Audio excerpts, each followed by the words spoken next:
Hello friends, welcome back to study मानिया।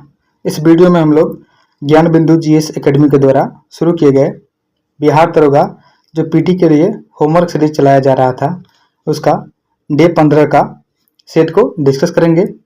शुरू करते हैं। पहला क्वेश्चन करंट अफेयर्स और क्वेश्चन बैंक का दिया हुआ है। पहला क्वेश्चन है, स्वतंत्र भारत में समान नागरिक संहिता लागू करने वाला पहला राज्य कौन बना है?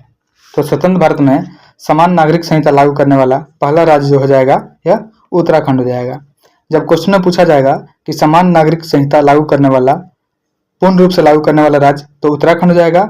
लेकिन पहली बार जो है इसे गोवा में लागू किया गया था, लेकिन गोवा में पूर्ण रूप से लागू नहीं किया गया था, इसलिए नॉर्मली पूछा जाए तो हमारा आंसर जो हो जाएगा उत्तराखंड हो जाएगा। अगला है, समान नागरिक संहिता सर्वप्रथम आंशिक रूप से किस राज्य में शुरू की गई थी? तो स्टेटमेंट दिया हुआ है, इसका आंसर गोवा हो जाएगा। नेक्स्ट है, समान नागरिक संहिता का उल्लेख जो है संविधान के किस अनुच्छेद में है? तो समान नागरिक संहिता को जो उल्लेख किया गया है संविधान के अनुच्छेद 44 में किया गया है, याद रखेंगे। अगला क्वेश्चन है, हाल ही में सुप्रीम कोर्ट ने समाजवादी और धर्मनिरपेक्ष जैसे शब्दों को संविधान से हटाने संबंधी याचिका को खारिज कर दिया है, और यह शब्द संविधान में किस संवैधानिक संशोधन से जोड़े गए थे? तो हाल ही में सुप्रीम कोर्ट ने समाजवादी और धर्मनिरपेक्ष जैसे शब्द को संविधान से हटाने संबंधी याचिका को खारिज कर दिया है, और यह शब्द जो है 42वें संविधान संशोधन 1976 के द्वारा जोड़े गए हैं। साथ ही याद रखना है, प्रस्तावना का जो विचार है सबसे पहले यह पंडित जवाहरलाल नेहरू के द्वारा लाया गया था। नेक्स्ट है, हाल ही में सुप्रीम कोर्ट के निर्णय में कहा गया सरकारी भर्ती में नियमों को बीच में ही नहीं बदल सकते हैं, यह निर्णय किस समिति के द्वारा लाया गया है? तो हाल ही में सुप्रीम कोर्ट ने निर्णय दिया है जिसमें कहा गया है कि सरकारी भर्ती में नियमों को बीच में नहीं बदल सकते हैं, और यह जो है समिति DY चंद्रचूड़ के द्वारा लाया गया है। यानी यह जो डिसीजन है DY चंद्रचूड़ समिति के द्वारा दिया गया है। साथ ही याद रखेंगे कि लोक नियोजन में अवसर की जो समानता होती है यह अनुच्छेद 16 में उल्लेखित है। नेक्स्ट है, किस राज्य ने महिलाओं की विवाह की आयु 21 वर्ष निर्धारित की है? तो यह है हिमाचल प्रदेश। हिमाचल प्रदेश राज्य के द्वारा महिलाओं की जो आयु है विवाह की वह 21 वर्ष कर दी है। और भारत सरकार के द्वारा बालक और बालिकाओं के विवाह की उम्र क्रमशः कितने वर्ष निर्धारित की गई है? तो भारत सरकार के द्वारा लड़कों की जो विवाह की उम्र है 21 वर्ष और लड़कियों की विवाह की उम्र जो है 18 वर्ष निर्धारित की है। नेक्स्ट है, किस उच्च न्यायालय ने हाल ही में लिए गए फैसले में कहा कि वकील अब जजों को माय लॉर्ड या योर लॉर्डशिप नहीं कहेंगे? तो यह कहा गया है इलाहाबाद हाईकोर्ट के द्वारा। यानी इलाहाबाद हाईकोर्ट जो है इसने हाल ही में एक लिए गए फैसले में कहा कि वकील अब जजों को माय लॉर्ड या योर लॉर्डशिप नहीं कहेंगे। नेक्स्ट है, भारत में उच्च न्यायालय की संख्या कितनी है? तो भारत में जो उच्च न्यायालय की संख्या है वह अब 25 है, और जो सबसे बाद में बना है 25वां यह है अमरावती हाईकोर्ट। याद रखेंगे, अमरावती हाईकोर्ट जो है यह 25वां बना है। अगला क्वेश्चन है, हाल ही में सर्वोच्च न्यायालय द्वारा हरित जयंती है समारोह का आयोजन कहाँ किया गया है? तो हरित जयंती का जो आयोजन का समारोह किया गया है यह नई दिल्ली में किया गया है। नेक्स्ट है, सर्वोच्च न्यायालय का जो उल्लेख है यह किस अनुच्छेद में किया गया है? तो सर्वोच्च न्यायालय का जो उल्लेख है आर्टिकल 124 में दिया गया है। नेक्स्ट है, किस राज्य में हाल ही में हट्टी समुदाय को ST का दर्जा दिया गया है? तो यह है हिमाचल प्रदेश। याद रखेंगे कि हिमाचल प्रदेश जो है यहाँ पे जो हट्टी समुदाय है तो हट्टी समुदाय को ST का दर्जा दिया गया है। नेक्स्ट है, वह जनजाति समुदाय जिसने पहली बार 18वीं लोकसभा चुनाव में भाग लिया है, तो हो जाएगी शोम्पेन जनजाति। यानी शोम्पेन जनजाति के द्वारा पहली बार 18वीं लोकसभा चुनाव में भाग लिया गया है। साथ ही याद रखेंगे कि जो जनजातियों के पितामह हैं वह ठक्कर बापा को कहा जाता है। ठक्कर बापा को जनजातियों का पितामह कहा जाता है, और सबसे ज्यादा जनजाति जो है यह मध्य प्रदेश में पाई जाती है। और भारत की सबसे बड़ी जनजाति जो है वह भील जनजाति है। याद रखेंगे, भारत की सबसे बड़ी जनजाति भील है और दूसरे नंबर पे भारत की सबसे बड़ी जनजाति जो हो जाएगी वह गोंड हो जाएगी। साथ ही तीसरे नंबर पर जो होती है वह संथाल जनजाति जो है यह भारत की तीसरी सबसे बड़ी जनजाति है। अगला क्वेश्चन है, प्रधानमंत्री गरीब कल्याण अन्न योजना की शुरुआत कब की गई है?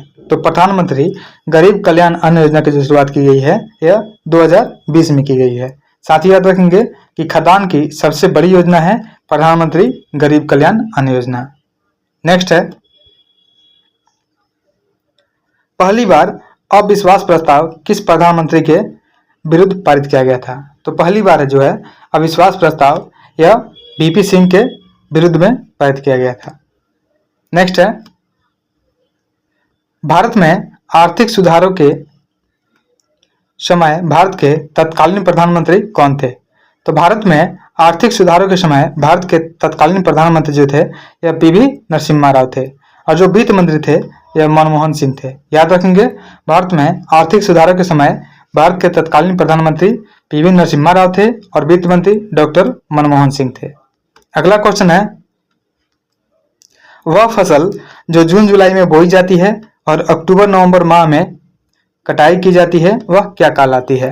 तो जो जून जुलाई में बोई जाती है और अक्टूबर नवंबर में काटी जाती है वह खरीफ फसल होती है। नेक्स्ट है, मटर में मार्स रोग किस तत्व की कमी से होता है? तो मटर में जो मार्स रोग होता है यह मैंगनीज की कमी के कारण होता है। याद रखेंगे, मटर का जो मार्स रोग होता है यह मैंगनीज की कमी के कारण होता है। अगला क्वेश्चन है,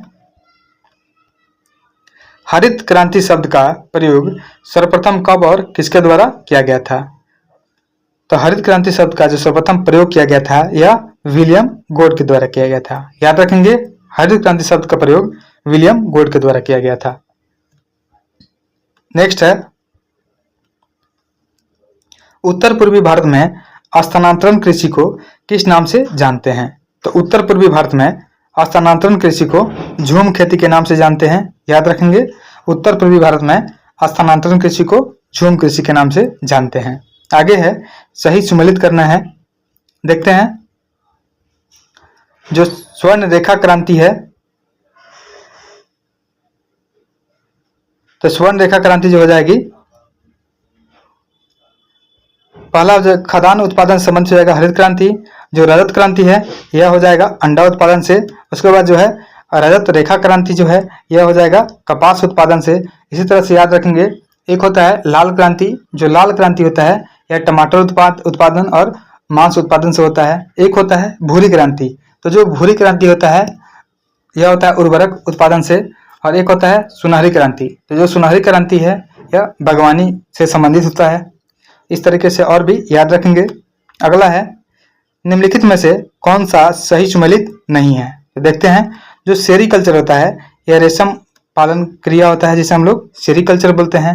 उसके बाद जो पीसी कल्चर होता है तो पीसी कल्चर में मत्स्य पालन यानी मछली पालन होता है। तो यह गलत हो जाएगा, तो यही हमारा आंसर हो जाएगा। और जो अंगूर उत्पादन क्रिया होती है इसको हम लोग बोलते हैं विटीकल्चर। और जो ओलिवी कल्चर होता है यह ओलिव यानी जैतून उत्पादन से संबंधित है। और जो फ्लोरिकल्चर होता है यह क नहीं फ है, यानी फ्लोरिकल्चर जो है यह फूलों के उत्पादन से संबंधित है। नेक्स्ट है, प्राकृतिक रबड़ में उत्पादन में भारत का अग्रणी राज्य कौन सा है?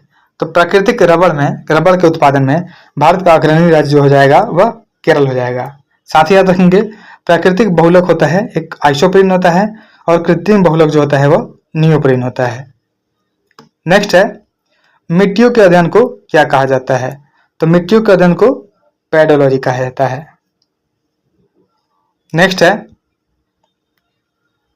कौन सा तत्व पौधे के हरे रंग के लिए आवश्यक है जो पौधों की वृद्धि और उत्पादन वृद्धि में सहायक होती है?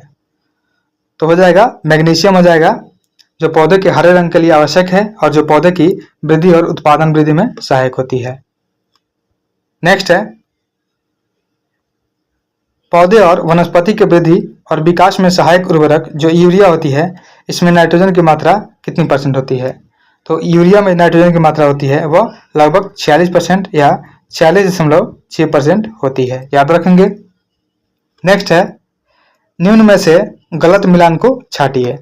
भारतीय कृषि अनुसंधान संस्थान का मुख्यालय जो है यह हो जाएगा नई दिल्ली में हो जाएगा। उसके बाद है केंद्रीय आलू अनुसंधान संस्थान। तो केंद्रीय आलू अनुसंधान संस्थान जो है यह शिमला में स्थित है और जो चावल वाला है वह कटक में हो जाएगा। तो दो नंबर गलत दिया हुआ है, हमारा आंसर 2 हो जाएगा। अगला है भारतीय गन्ना अनुसंधान केंद्र जो है यह लखनऊ में है। साथ ही याद रखेंगे कि भारतीय गन्ना प्रजनन केंद्र अगर पूछा जाए तो भारतीय गन्ना प्रजनन केंद्र जो है यह कोयम्बटूर में हो जाएगा। याद रखेंगे भारतीय गन्ना प्रजनन केंद्र कोयम्बटूर में हो जाएगा और भारतीय गन्ना अनुसंधान केंद्र जो हो जाएगा लखनऊ में हो जाएगा। नेक्स्ट है बिहार सरकार द्वारा जैविक कॉरिडोर योजना कब और कितने जिले में शुरू की गई थी? तो बिहार सरकार के द्वारा जैविक कॉरिडोर योजना जो है यह 2023 में शुरू की गई थी और टोटल 13 जिलों में शुरू की गई थी। नेक्स्ट है ग्रैमी पुरस्कार का संबंध किस किस क्षेत्र से है? तो ग्रैमी पुरस्कार का जो संबंध है यह संगीत क्षेत्र से है। याद रखेंगे ग्रैमी पुरस्कार जो है संगीत से संबंधित है। नेक्स्ट है प्रायद्वीपीय भारत की कौन सी नदी विंध्यन और सतपुड़ा की भ्रंश घाटी से होकर बहती है? तो प्रायद्वीपीय भारत की नर्मदा नदी जो है यह विंध्य और सतपुड़ा की भ्रंश घाटी से होकर के बहती है। अगला क्वेश्चन है भारत सरकार की समस्त कार्यपालक कार्यवाही प्रधानमंत्री द्वारा राष्ट्रपति के नाम पर की जाएगी, इसका उल्लेख संविधान के किस भाग में है? तो भारत सरकार की जितनी भी कार्यपालक कार्यवाही होती है यह प्रधानमंत्री द्वारा राष्ट्रपति के नाम पर की जाती है और इसका जो उल्लेख है आर्टिकल 77 में दिया हुआ है और यह भाग 5 में वर्णित है। नेक्स्ट है चिराग शेट्टी और सात्विक साईराज का संबंध किस खेल से है? तो चिराग शेट्टी और सात्विक साईराज का जो संबंध है यह बैडमिंटन से है। याद रखेंगे प्रोजेक्ट टाइगर 1973 में किसके नेतृत्व में शुरू किया गया था? तो जो प्रोजेक्ट टाइगर लाया गया था यह 1973 में लाया गया था और यह इंदिरा गांधी के नेतृत्व में शुरू किया गया था। नेक्स्ट है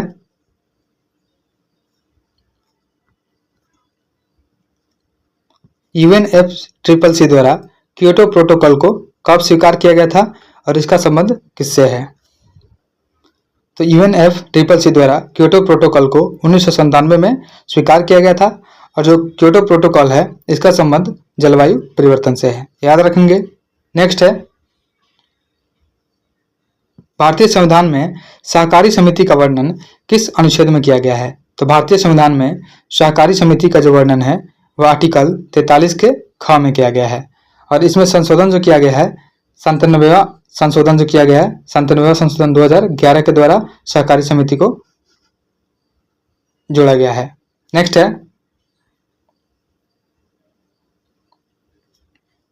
पर्यावरण पहला सम्मेलन स्टॉकहोम सम्मेलन का आयोजन कब किया गया था? तो पर्यावरण पे पहला सम्मेलन जो किया गया था स्टॉकहोम सम्मेलन, इसका आयोजन 1972 में किया गया था। नेक्स्ट है अनुच्छेद 43 का जो का है इसके अकॉर्डिंग उद्योग प्रबंधन में मजदूरों की भागीदारी के लिए विधान संबंधी प्रावधान को किस संविधान संशोधन द्वारा जोड़ा गया था? तो यह जोड़ा गया था 42वां संविधान संशोधन अधिनियम 1976 के द्वारा उद्योग प्रबंधन में मजदूरों की भागीदारी के लिए विधान संबंधी प्रावधान को जोड़ा गया था। नेक्स्ट है क्षेत्रफल की दृष्टि से भारत का सबसे बड़ा टाइगर रिजर्व कौन सा है? तो क्षेत्रफल की दृष्टि से भारत का सबसे बड़ा टाइगर रिजर्व जो हो जाएगा वह नागार्जुन श्रीशैलम, यह हो जाएगा आंध्र प्रदेश का हो जाएगा Nagarjuna Srisailam tiger reserve. Next है स्वच्छ भारत योजना कब शुरू की गई थी? तो जो स्वच्छ भारत योजना शुरू की गई थी यह 2014 में शुरू की गई थी और इसकी जो शुरुआत है नई दिल्ली के राजघाट से की गई थी। याद रखेंगे स्वच्छ भारत योजना की शुरुआत 2014 में नई दिल्ली राजघाट से की गई थी। नेक्स्ट है निम्न में कौन सी नदियां अरब सागर में गिरती है? छाटना है इसमें। तो अरब सागर में जो गिरती है वह नर्मदा गिरती है, ताप्ती गिरती है, साबरमती गिरती है और माही गिरती है। यह नदी जो है अरब सागर में गिरती है और जो लूनी नदी है यह जाकर कच्छ के रण में समा जाती है। नेक्स्ट है किस संवैधानिक संशोधन द्वारा मंत्रिमंडल शब्द को संविधान में जोड़ा गया है? तो 44वां संविधान संशोधन हुआ था, इसके द्वारा मंत्रिमंडल शब्द को संविधान में जोड़ा गया है। नेक्स्ट है रवेदार और रूपांतरित चट्टानों के टूटने से किस प्रकार की मिट्टी बनती है? तो रवेदार और रूपांतरित चट्टानों के टूटने से जो है लाल मिट्टी का निर्माण होता है, याद रखेंगे। नेक्स्ट है, कृषि कार्य के लिए भारत की कौन सी मिट्टी सबसे अधिक महत्वपूर्ण है? तो कृषि कार्य के लिए भारत की जो जलोढ़ मिट्टी है यह सबसे अधिक महत्वपूर्ण है। नेक्स्ट है, प्रायद्वीपीय भारत की नदी घाटियों में कौन सी मिट्टी मिलती है? तो प्रायद्वीपीय भारत की नदी घाटियों में जलोढ़ मिट्टी मिलती है।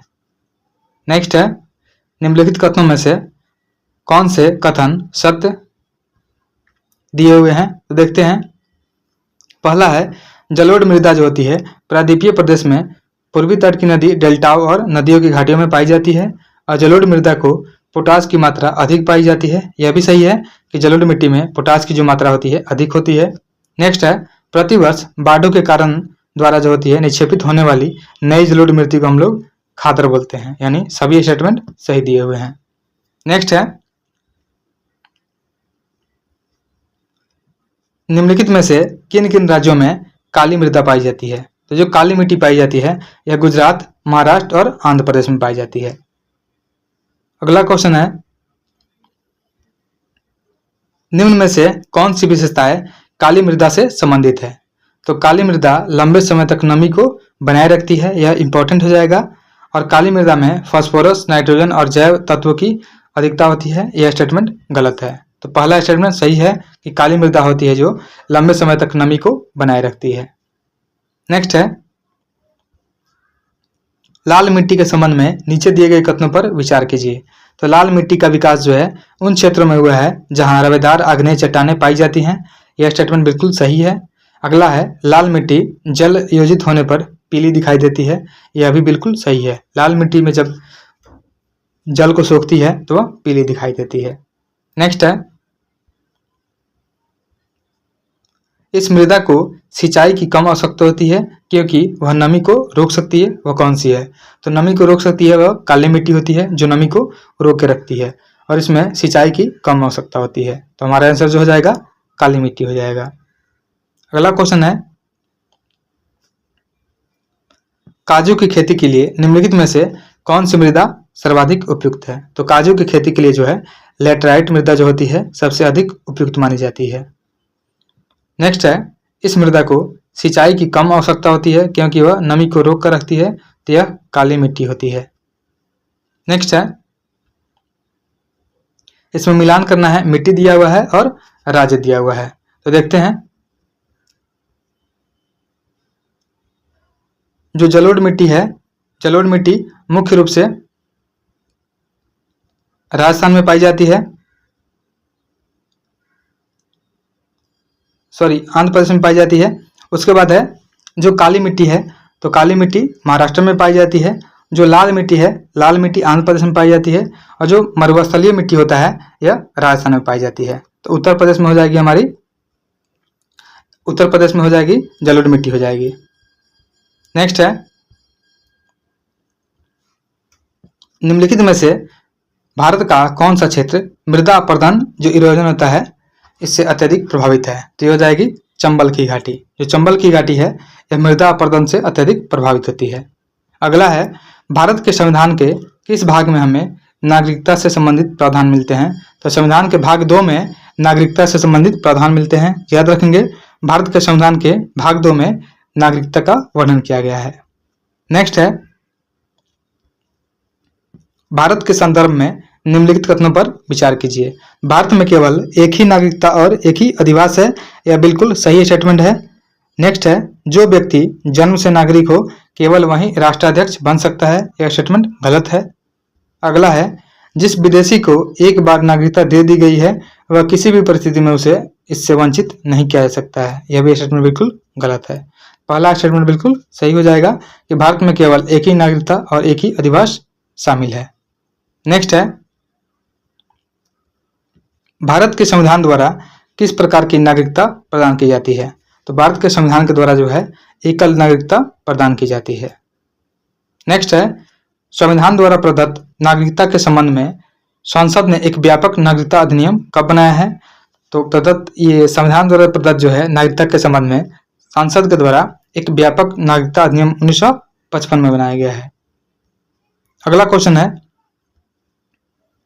भारत संविधान के अनुच्छेद 11 के तहत संसद को भविष्य में नागरिकता के संबंध में कानून बनाने का अधिकार प्रदान किया गया है। याद रखेंगे, भारतीय संविधान में जो अनुच्छेद 11 है, इसमें संसद को भविष्य में नागरिकता के संबंध में कानून बनाने का प्रावधान जो है किया गया है। नेक्स्ट है,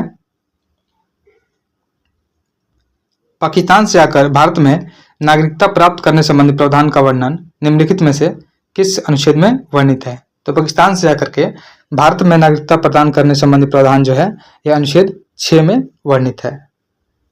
नेक्स्ट है, भारतीय संविधान में नागरिकता से संबंधित भाग किस देश के संविधान से प्रेरणा लेता है? तो भारतीय संविधान में जो नागरिकता है इससे संबंधित भाग 2 जो है यह ब्रिटेन के संविधान से प्रेरणा लिया है। नेक्स्ट है, नागरिकता अधिनियम 1955 के तहत भारतीय मूल के व्यक्ति को भारतीय नागरिक बनने के लिए कितने वर्षों तक भारत में निवास करना आवश्यक है? तो नागरिकता अधिनियम 1955 के तहत जो है भारतीय मूल के व्यक्ति को भारत का नागरिक बनने के लिए कम से कम भारत में 7 साल रहना आवश्यक है। नेक्स्ट है, नागरिकता प्राप्त करने व खोने के विषय में विस्तार से चर्चा कहाँ की गई है? तो नागरिकता को प्राप्त करने और खोने के विषय में जो विस्तार से चर्चा की गई है यह नागरिकता अधिनियम 1955 में की गई है।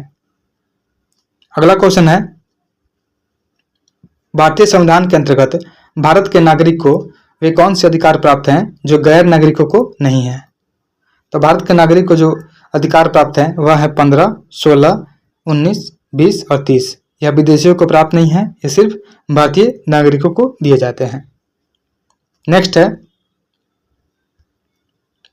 नागरिकता निम्न में किन विधियों द्वारा प्राप्त की जा सकती है? तो नागरिकता जो होती है यह जन्म के आधार पर प्राप्त होती है, उसके बाद पंजीयन के आधार पर प्राप्त होती है और आनुवंशिकता के आधार पर प्राप्त की जाती है। अनुरोध के द्वारा प्राप्त नहीं की जा सकती है। नेक्स्ट है, निम्न में से कौन सा कथन असत्य यानी गलत है? भारत में नागरिक जन्म से या प्राकृतिक रूप से राष्ट्रपति बनने की योग्यता रखते हैं, सही है। और अमेरिका में केवल जन्म से नागरिक ही राष्ट्रपति बन सकता है, यह भी सही है। उसके बाद है, भारत में नागरिकता अधिनियम 1955 में लागू हुआ था, यह भी सही है। अगला है, भारतीय संविधान के जो भाग 3 में नागरिकता का बारे में कहा गया है स्टेटमेंट गलत हो जाएगा, क्योंकि भारतीय संविधान के जो भाग 2 है इसमें नागरिकता के बारे में वर्णन है, तो स्टेटमेंट जो डी है गलत हो जाएगा। नेक्स्ट है, राजा राम मोहन राय ने एकेश्वरवाद के सिद्धांत को किस धर्म से ग्रहण किया था? तो राजा राम मोहन राय ने एकेश्वरवाद के सिद्धांत को इस्लाम धर्म से ग्रहण किया था और राजा राम मोहन राय के द्वारा लिखा गया था संवाद कौमुदी। याद रखेंगे, राजा राम मोहन राय के द्वारा संवाद कौमुदी लिखा गया था और मिरातुल अखबार का जो संपादन किया गया था वह भी राजा राम मोहन राय के द्वारा ही किया गया था। नेक्स्ट है, राजा राम मोहन राय ने किस पत्रिका का प्रयोग सती प्रथा के विरोध के लिए किया था? तो राजा राम मोहन राय ने जो संवाद कौमुदी है इसका प्रयोग है सती प्रथा के विरोध के लिए किया था। नेक्स्ट है, हेनरी विवियन डेरोजियो को किसने बंगाल में आधुनिक सभ्यता का अग्रदूत तथा हमारी जाति का पिता की संज्ञा दी थी? तो हेनरी विवियन जो डेरोजियो है इसको एस.एन. बनर्जी ने बंगाल में आधुनिक सभ्यता का अग्रदूत और हमारी जाति का पिता के रूप में संज्ञा दी थी। नेक्स्ट है, किसी आधुनिक भारत का प्रथम राष्ट्रवादी कवि भी कहा जाता है? तो यह है हेनरी विवियन डेरोजियो, जिनको भारत का प्रथम राष्ट्रवादी कवि कहा जाता है। याद रखेंगे, आधुनिक भारत का प्रथम राष्ट्रवादी कवि जो है हेनरी विवियन डेरोजियो को कहा जाता है। नेक्स्ट है, नरेंद्र नाथ दत्त का नाम बदल करके स्वामी विवेकानंद किसके सुझाव पर रखा गया था? तो नरेंद्र नाथ दत्त का नाम बदल करके स्वामी विवेकानंद जो है राजस्थान के खेतड़ी जो महाराज थे अजीत सिंह के सुझाव पर रखा गया था। नेक्स्ट है, निम्न कथनों पर विचार करें और सत्य कथन की पहचान करें। एनी बेसेंट ने सन 1893 में इंग्लैंड में थियोसॉफिकल सोसाइटी की स्थापना की थी, यह स्टेटमेंट बिल्कुल सही है, सदस्य बनी थी। नेक्स्ट है, थियोसॉफिकल का शाब्दिक अर्थ जो होता है वह ब्रह्म विद्या होता है और थियोसॉफिकल सोसाइटी पुनर्जन्म और कर्म के सिद्धांत को मान्यता देती है, यह भी स्टेटमेंट बिल्कुल सही है। तो ये स्टेटमेंट तीनों सही हो जाएगा। अगला है, इसमें मिलान करना है। ठगी प्रथा का जो अंत किया गया था यह लॉर्ड विलियम बेंटिक के द्वारा किया गया था। शिशु वध का जो अंत किया गया था यह जॉन शोर के द्वारा किया गया था। नर बलि प्रथा का जो अंत है लॉर्ड हार्डिंग के काल में हुआ था। और दास प्रथा का जो अंत है लॉर्ड एलनबरो के द्वारा किया गया था। याद रखेंगे, ठगी प्रथा का जो अंत है लॉर्ड विलियम बेंटिक के द्वारा, शिशु वध जो है जॉन शोर के द्वारा, नर बलि प्रथा का अंत जो है लॉर्ड हार्डिंग के द्वारा, और दास प्रथा का जो अंत है लॉर्ड एलनबरो के द्वारा किया गया था। नेक्स्ट है, सत्यशोधक समाज के संस्थापक कौन थे जिनका प्राथमिक जोर सत्य की खोज पर था। तो सत्यशोधक समाज के संस्थापक जो थे ज्योतिबाराव फूले थे, जिनका जो प्राथमिक जोर था सत्य की खोज पर था। अगला क्वेश्चन है, एशियाटिक सोसाइटी ऑफ बंगाल का संस्थापक कौन था। तो एशियाटिक सोसाइटी ऑफ बंगाल का जो संस्थापक था यह विलियम जोन्स था, जिन्होंने कलकत्ता के फोर्ट विलियम में इसका स्थापना किया था। नेक्स्ट है, साथ ही याद रखेंगे कि एशियाटिक सोसाइटी ऑफ बंगाल का जो स्थापना यह 1784 में विलियम जोन्स के द्वारा किया गया था। नेक्स्ट है, निम्नलिखित युग्मों में से कौन सुमेलित नहीं है। राजा राम मोहन राय के द्वारा ब्रह्म समाज का स्थापना किया गया था। स्वामी दयानंद सरस्वती के द्वारा आर्य समाज का स्थापना किया गया था। स्वामी विवेकानंद के द्वारा रामकृष्ण मिशन का स्थापना किया गया था। और जो थियोसॉफिकल सोसाइटी का स्थापना जो किया गया था यह विलियम जोन्स के द्वारा किया गया था। नेक्स्ट है, रामकृष्ण मिशन की स्थापना 1897 में किसके द्वारा की गई थी। तो रामकृष्ण मिशन की जो स्थापना है 1897 में यह विवेकानंद के द्वारा की गई थी। याद रखेंगे, रामकृष्ण मिशन की जो स्थापना है 1897 में विवेकानंद के द्वारा की गई थी। नेक्स्ट है, पेरिस ओलंपिक 2024 का आयोजन कब से कब तक हुआ था। तो पेरिस ओलंपिक 2024 का जो आयोजन हुआ था यह 26 जुलाई से लेकर के 11 अगस्त के बीच में हुआ था। नेक्स्ट है,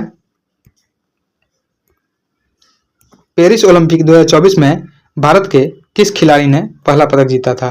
तो पेरिस ओलंपिक 2024 में जो मनु भाकर है इन्होंने पहला पदक जीता था।